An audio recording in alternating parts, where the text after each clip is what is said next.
Hi, I'm Michelle Padula, and I have question 3 for my team's ethical dilemma.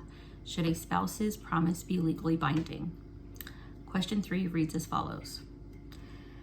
What are the individual interests at stake in this situation?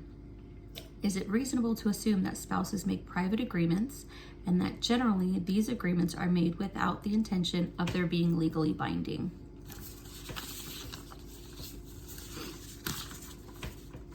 My response to these questions is as follows.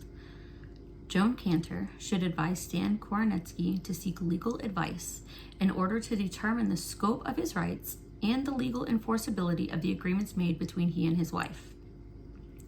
Cantor should also provide counseling to help Stan and his wife discuss the issues in a constructive manner and help find a workable solution. Agreements between married parties should generally not be enforced in a court of law. Such as agreements are often made as a part of a private and voluntary agreement between spouses and may not represent a legally binding contract.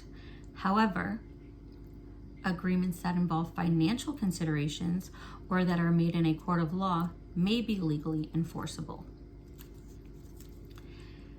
The individual interests at stake in this situation include the right to receive financial support, the right to fulfill promises made between spouses, and the right to expect fidelity and trust in a marriage. It is reasonable to assume that spouses make many private agreements and that generally these agreements are not intended to be legally binding. A further explanation into my responses is as follows. Stan Koronetsky must receive guidance from Joan Cantor, a social worker for Surf & Co. workers, regarding the extent of his rights and the validity of the agreements he and his wife have signed.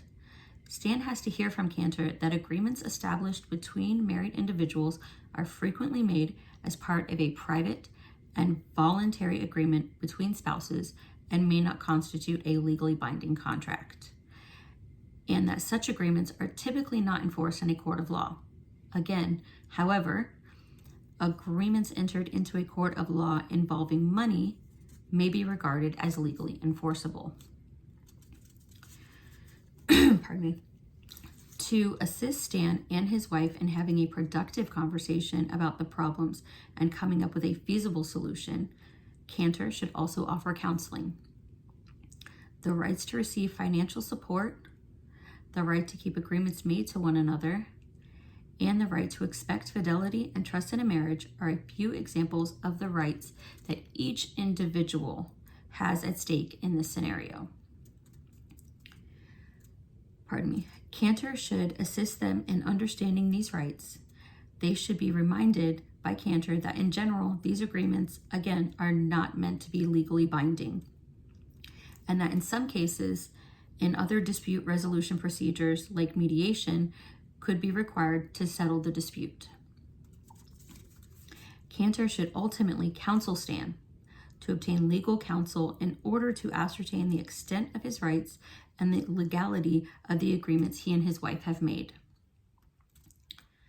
Additionally, this will make Stan more aware of his choices and the possible implications. Cantor can assist Stan and his wife in creating a strategy for the future after Stan has a greater knowledge of his predicament. Lastly, just a little food for thought. Why have a rubber duck when you can have a rubber frog? Thank you.